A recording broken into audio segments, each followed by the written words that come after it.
All right, as usual, just like last year, I can't believe people actually come to watch me talk. Last year, it was, 10 in the morning on Sunday? And I figured, fuck, I'm hungover. Who's gonna be here to watch me? And then Sunday at 4, I'm like, fuck, dude, I wanted to fly home today. But hey, for everybody who did come out, thanks. I really appreciate it. And just like last year and every year, I've been coming to Defcon. I fucking love this, man. So I appreciate everybody who came out. All right, so this year's talk is you spent all that money and you still got owned. So I've been doing a lot of pen testing and I'm going all over to all these different countries in pen testing, and I'm running up against all these different defensive things. Application firewalls, WAFs and IPSs and NAC solutions, and we're still giving them the beatdown like pretty freaking bad. And then in a lot of cases I roll out and I get into the middle of the pen test and that shit turns into incident response. It's like, dude, you're already fucking owned. Fuck. So that was kind of the topic of this, so let's do it. So, who am I? Network, application pen tester dude, trainer, AKA the black guy at security conferences. Everybody who always wants to know, I'm like, dude, that's me. Yes, that's me. All right, and then how do I do my thing, man? I hack, I curse, I drink. The order changes, but it's all the same. So if you don't like people who say the word fuck, you might want to get up and leave. Okay?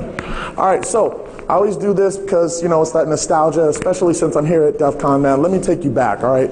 So this is 10 years I've been doing this Defcon thing, man. And for me, back in the old days, man, pen testing was easy. So we would just tell the customer, hey, dude, we're security people.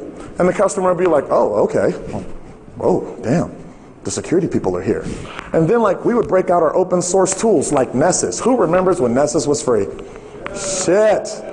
So we would break out our shit, man, and it would be like, yo, they're coming in here with Nmap and Nessus and all this open source stuff.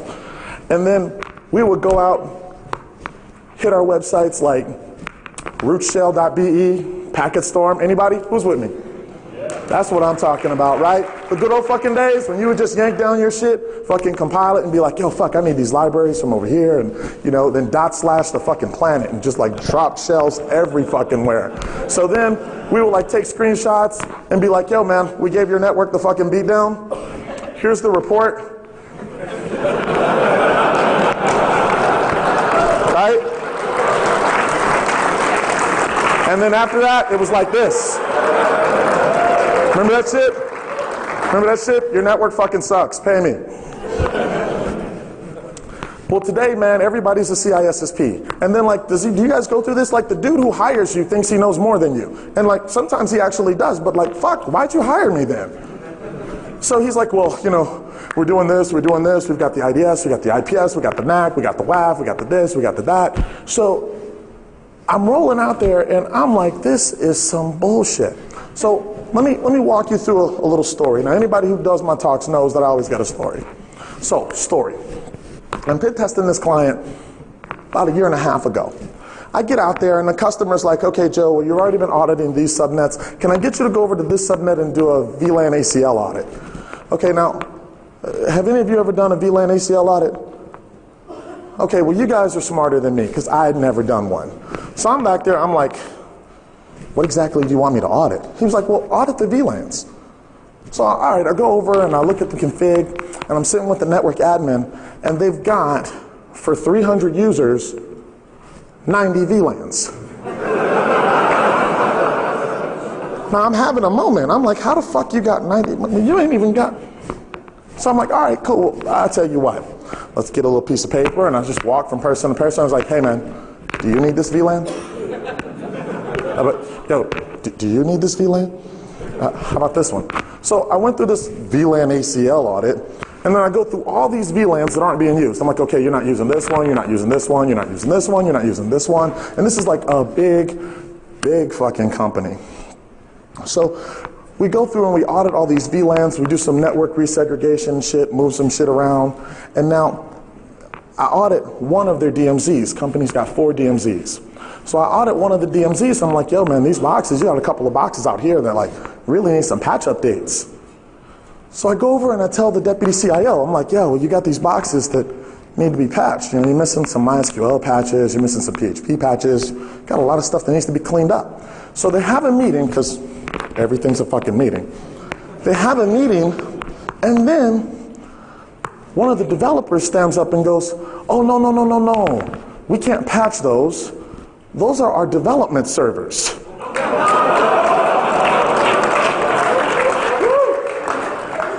And I'm like, is this shit passing the common sense test? You got your fucking dev servers in the DMZ? Like, it gets better. So I'm out there and I'm working with the client a little bit more, and I start to do my little pen test thing, and I drop a couple shells. I'm like, oh man, this network is fucked up because it's too easy to drop shells. Client says, well, how come our IDS didn't catch you? And I was like, there's an IDS? So he goes, yeah, we're being monitored by, I can't say the name because some of y'all probably work for him. So the company had hired another company to outsource their IDS, right? To do the management reports and all that kind of bullshit. So we go over and we go look at the box. I'm like, well, yo, man, do I have creds on the box? Mind if I just take a quick look? So to give me creds on the box, I try to log into this fucking thing, and this thing takes like fucking 2 minutes to log in. Over SSH. I'm like, what the fuck? So I log in, and I'm like, this bitch is slow as hell. So I run check rootkit. This motherfucker's got 4 rootkits on it.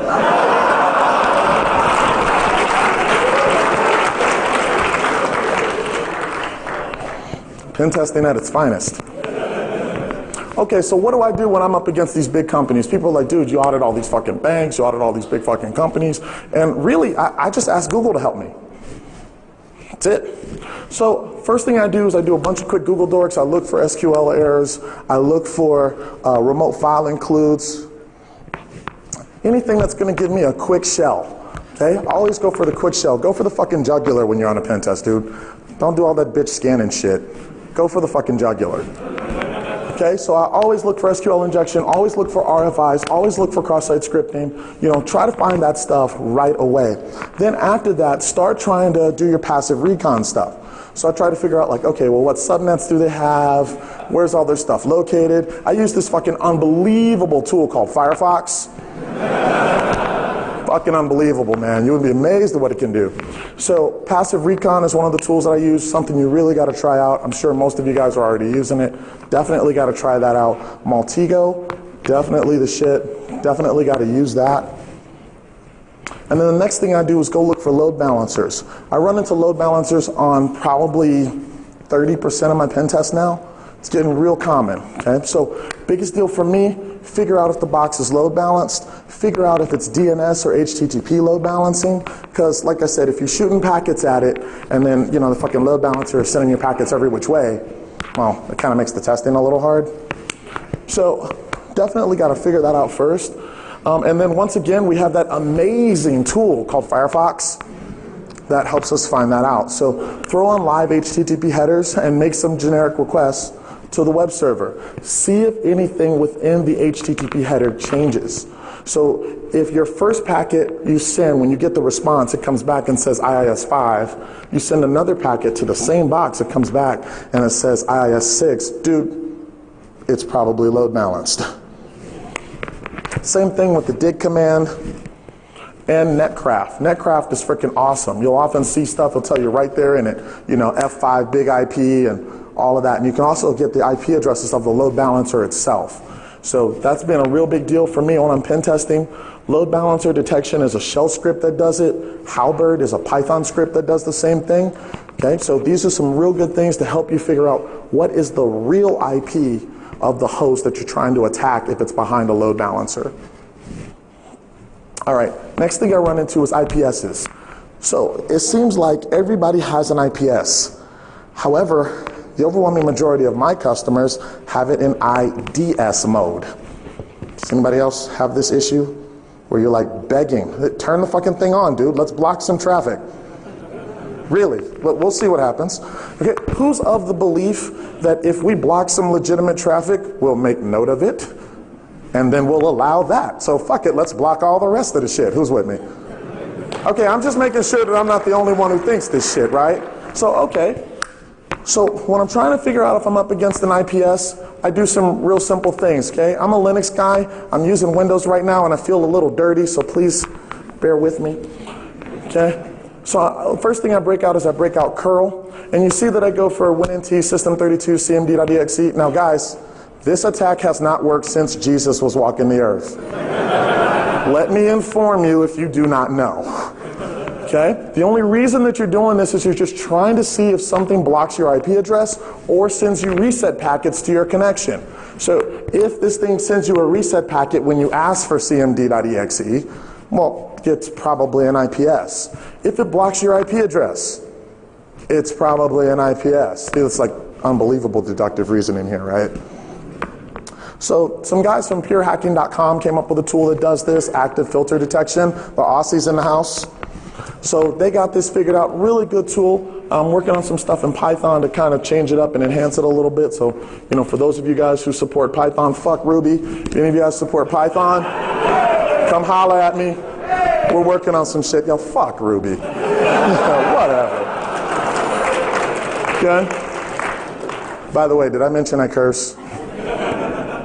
Okay, so oftentimes I do run into IPSs. What I generally do is I just shoot, for 3 or 4 IPs. So I shoot from a couple of different IPs to try and see if I get reset packets or if I get my IP blocked. So once I know I'm up against an IPS, the next thing I try to do is see if the IPS can handle SSL. So again, that's why we use Linux. Just go ahead and create an XINET file. I call it SSL test. So you see that I open it up on port 8888, and then any data that I pipe into localhost 8888 goes into this little shell script. You see it's server ssl-proxy.sh. Now here you can see my mad shell scripting capability. Look at that one-liner shell script, baby. What? So the traffic goes straight into OpenSSL and then makes the connection to the target and then sends all that same active filter detection or cmd.exe, again trying to see if my IP gets blocked. Okay? The overwhelming majority of clients that I have that do deploy an IPS and do deploy it in blocking mode do not decrypt the SSL traffic prior to it passing the IDS or IPS. So that's one of the things that I really look for. If you guys are running into that, try to get your client to spend the money. Hey man, get an SSL accelerator. Terminate the SSL in front of the IPS and then let's actually start trying to decrypt it. Okay, attack through Tor.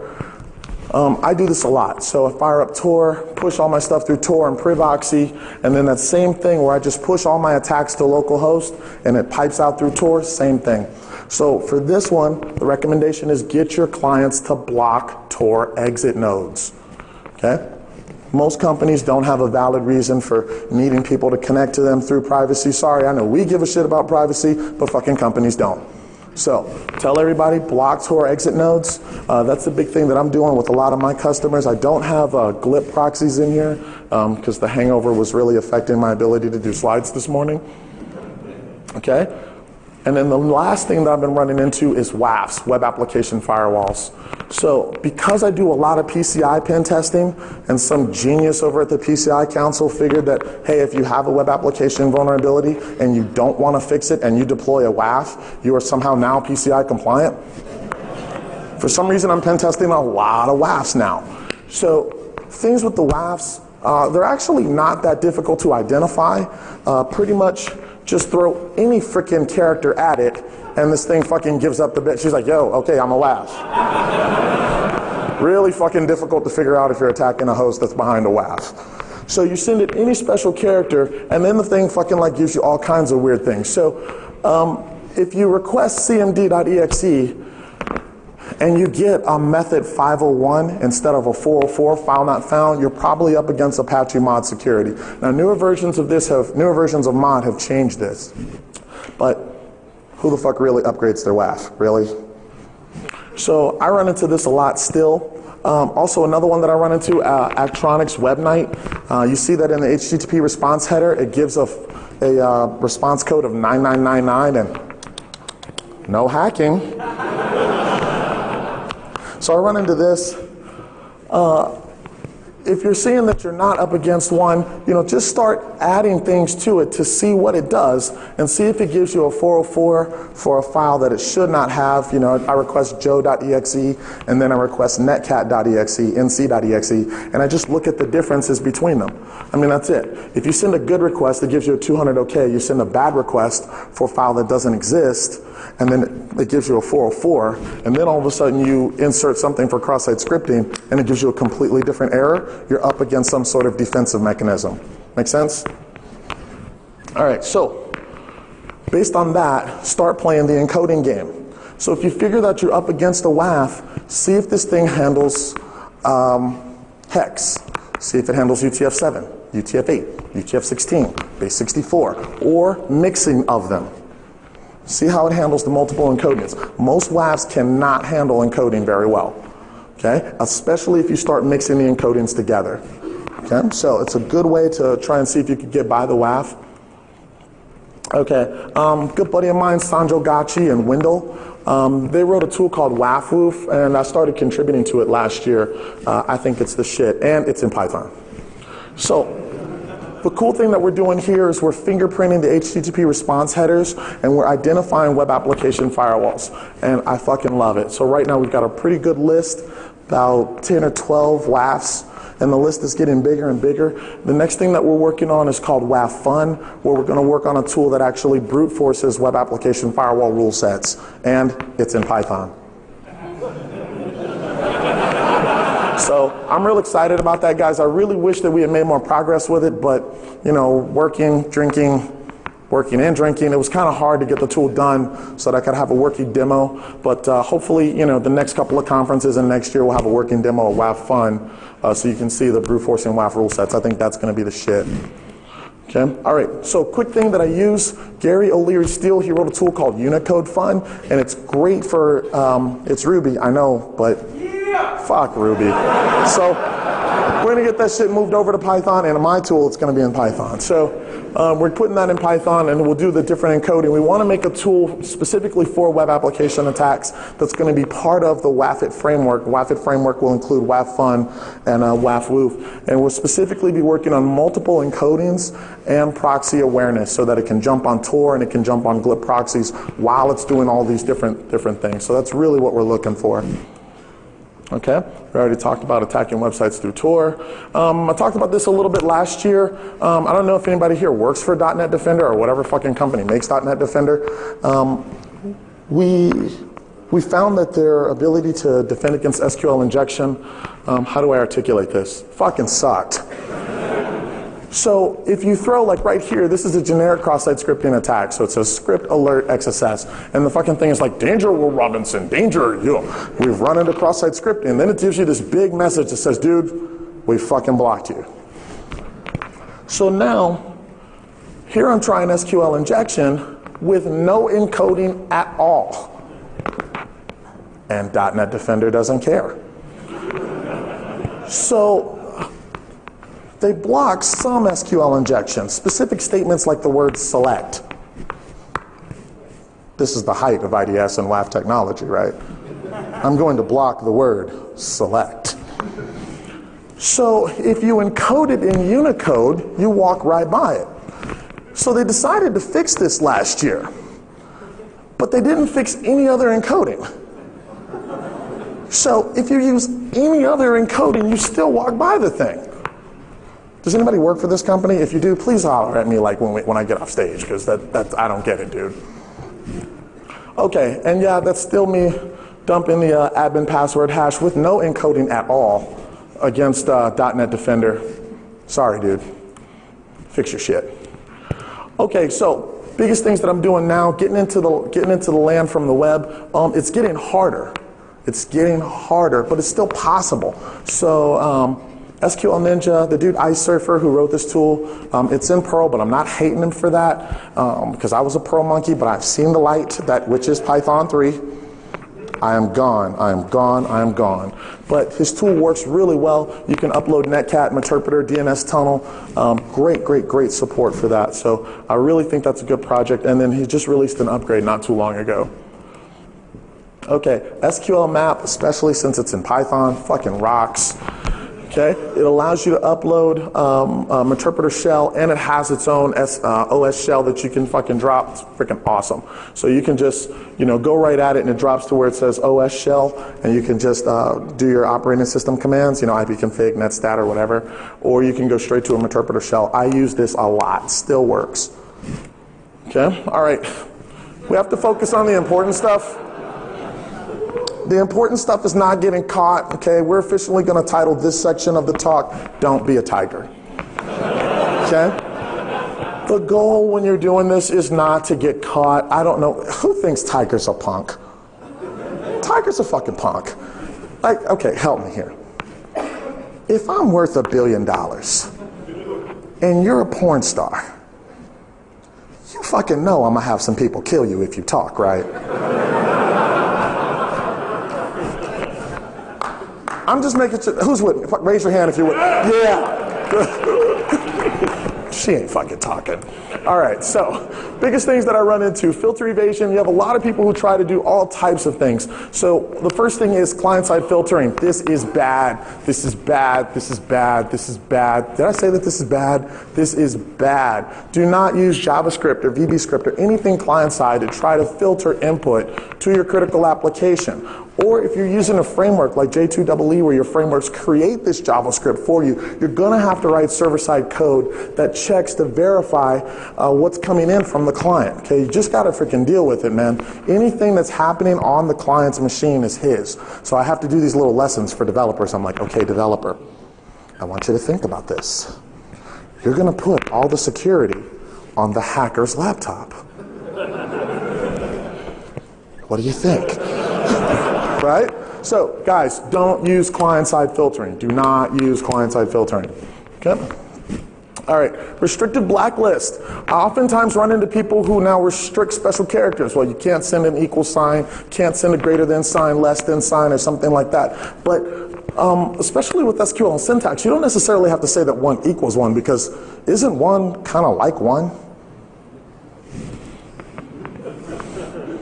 2 kind of like 2? Rum and Coke kind of like rum and Coke? Just a thought. So SQL injection actually does work without special characters in a lot of cases. Okay, and then the IDS. Now, how many of you have this as your mouse pad? Come on, I'm with the nerds. I'm with the nerds. I'm with the nerds. So you got to have your ASCII decimal chart, hex chart, break it out as your mouse pad, or what I just learned the other night while unbelievably drunk, drop to a shell and type man ASCII. That shit fucking worked. I was like, damn. Drop to a shell and type man ASCII and the shit is right there? Fuck, dude, that's cool. So, when dealing with the IDS, okay, so we've got alert, TCP, any IP coming from any port, going to our web servers on our web server ports. We're looking for specifically tick or 1 equals 1. Okay, how many hackers are we really going to catch with this one? So let's think about it. Does 2 equal 2? 40 ounce equal 40 ounce? Huh? Most definitions of. Okay, so a lot of what I'm running into, when you actually take the time to sit down and read a lot of these IDS rules, you're like, good God, man. So yes, this is my opinion of IDS.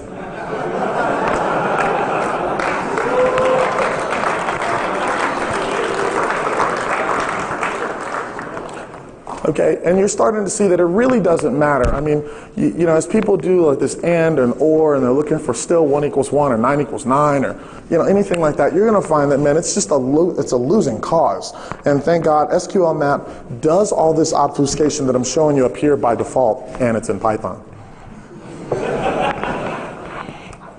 Okay, so the same thing that I'm showing you here, where I did my OR2 and select user, where in this case I put the entire thing in hex. Okay, you can do this in Unicode, you can do it in UTF-7, UTF-8, UTF-16, all these different, you know, encodings. It doesn't matter. Base 64, it doesn't matter. Okay, this stuff works. It works at getting by a lot of IDSs and WAFs. Okay, last thing. The one product in the PHP space that I think is absolutely the shit is PHP IDS. I think it's fucking cool as shit. Now, they've got something on their website, so if you go to demo.phpids.net, they've got a smoke test, where with the smoke test, you can put in all of your SQL injection, cross-site scripting, or web application attacks, and it shows you what signatures it flags. So you can keep practicing your kung fu right here, like, okay, well, I tried it this way, it got flagged. I tried it this way, the number of signatures it flagged was less, and you just keep working and keep working and keep working until that bad boy finally tells you, it's good. Okay, that's what you gotta do. So you just keep working on your kung fu and working on your kung fu until you find something that's gonna bypass most of the rules. Now, Mod Security has teamed up with PHP IDS, and they've got their own smoke test. And again, I was a little hungover, so I didn't add it to my slides. But they've got their own smoke test where it actually loads the Mod Security CRS core rule set and PHP IDS and snort rules, all in one web interface. So you just keep throwing it in there until it bypasses all of those, and fucking smooth sailing. All right, so signature IDS, it's a fucking joke. IPS and WAF, it's a fucking joke. And then, at least what I'm running into, I don't really have clients who really look at it anyway. So they bought it, but looking at it, that's a different story. Now, for those of you who are IDS analysts and WAF people where you actually man the thing all fucking day, I know I talk a lot of shit, but I feel your pain because I used to do your job, and there's not enough alcohol in the world for the job that you do. All right, so right now the overwhelming majority of stuff that I'm doing is what I just showed you, getting in through the web. So like I said, you deal with the IDS, you deal with the IPS, and then pretty much it's web shit. Remote file include, WAR file upload. Who's been giving JBoss the beat down with the WAR file upload? That shit fucking rocks. So WAR file uploads with JBoss, SQL injection, just encoding some sort of way so that I can get into it. That usually gives me a shell either in the LAN or in the DMZ, and I try to work from there. After that, I do the unbelievable thing and send the client email, because it fucking works. So I send the client email, client side with Metasploit, it's beautiful. So you just choose whatever the latest browser, PDF, ActiveX, or file format exploit is. Make sure it's a reverse TCP shell. And now Metasploit has reverse HTTPS. Freaking beautiful. The only bad thing about it is it's fucking written in Ruby. Okay, so our Python tool is set. So to me, set is some next level shit. I think, man, Relic is doing some unbelievable shit with set. So guys, for me, round of applause to Relic. This is what we need. This is what we need so that we can illustrate the point of what's going on. The hacker community does not port scan your networks anymore. And if they are port scanning your networks, those are fucking busters anyway. They're probably not going to get a real shell. Okay? Real hackers are, pushing everything with, these drive-by downloads and, freaking email type stuff. This is where it's going. So setting up fake websites, spear phishing, and all that kind of stuff, that's the kind of thing that we've got to get clients to understand needs to happen in your pen test. Okay? If you deal with the same client that I had who just stood up and says, Joe, well, I'm not going to pay you to tell me I need user training. Okay? No, man. No, you have to replicate the real threat. This is what hackers are doing. We have to replicate that threat. So client-side pen testing is where it needs to go.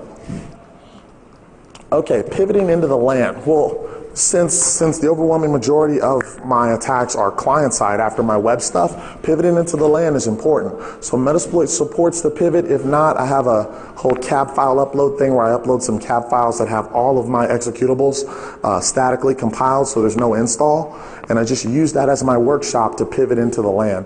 So jump right into the LAN and start moving around from there. Next thing that I look for is common LAN security solutions. So things that I run into: no DHCP, DHCP MAC reservations, port security, and NAC. So, can't get on the network. Okay, now I'm kind of tying this together. So you've pivoted into the LAN via client side, or you're on the internal assessment and you have to try and get on the LAN. So, my kids taught me these because they're unbelievably ineffective. So, static IP addresses, I hope you don't have a client who actually says they're going to stop people by using static IPs. So we all know, steal the MAC address, we get on, right? DHCP MAC reservations, we know that we're going to steal a valid MAC and get on the network, right? Port security, you know that we're going to steal a valid MAC and get on the network. Now, who does what I do, where you walk by and you lift up the computer and you read the MAC address? You're like, cool, and now I'll go get on the network, right? Okay. NAC solutions, the biggest thing that I've been doing is look for 802.1x exceptions. Okay. Things that can't support 802.1x, like printers, copiers, CD-ROM towers, all that kind of stuff is generally excluded from the NAC solution, and voice over IP phones. Hint, hint, wink, wink, nudge, nudge. So for me, that really works with getting by this stuff. Voice over IP is, to me, the best. I'm running into a lot of clients, especially since I used to work for a switching company. I'm running into a lot of clients who use automatic provisioning, where they plug in a VoIP phone, and then based on the MAC address and VLAN tag, they automatically migrate the phone into the voice VLAN. So you can make your Linux box look like a voice over IP phone and get bumped into the voice VLAN. So this is great for getting past NAC solutions. And then generally, you know, since most of your clients, all of your phones need to talk to the call manager, you can talk straight into the internal DMZ where all the servers are, because the call manager's right with all the other servers. It works beautifully. Okay, there's a tool called VoIP Hopper that automates this. So if you guys are liking that, just jump right on VoIP Hopper, voiphopper.sourceforge.net, jump you right into the LAN. All right, once I'm on the LAN, things that I generally do, I need to figure out who's the domain admin. Remember, we go for the fucking jugular, right?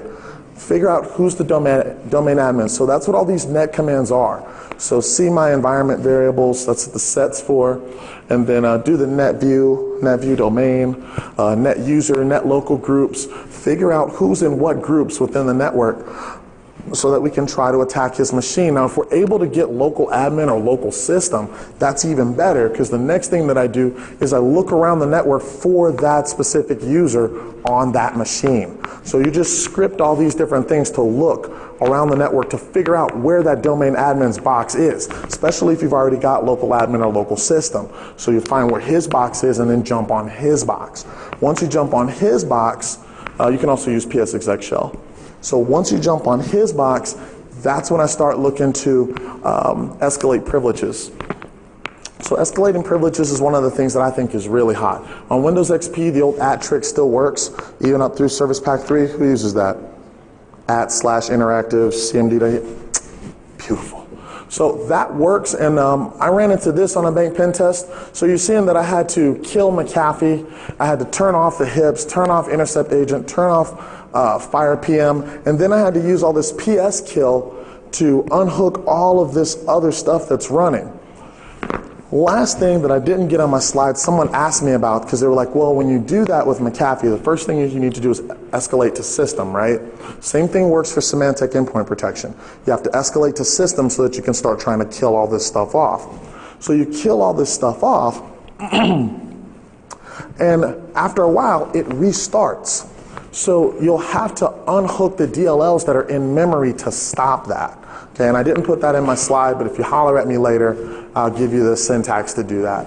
Okay, another trick that I just learned about McAfee was there are names of excluded files, specifically by name, not by hash or anything like that, of files that are excluded from McAfee antivirus. So they won't be protected by the buffer overflow protection and the whole bit. I thought that was freaking beautiful, man. I can't wait to use that.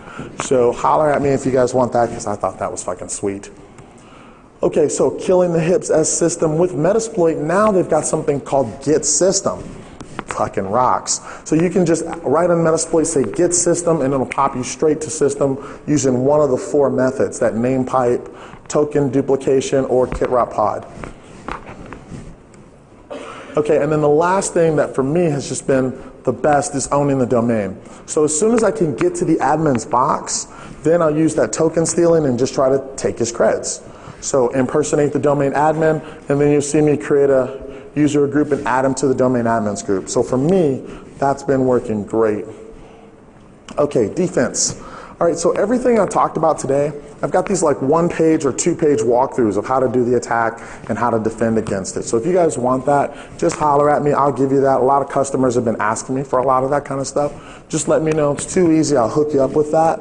And then if you want to get in touch with me, holler at me. Okay, that's all I got. Does anybody have any questions?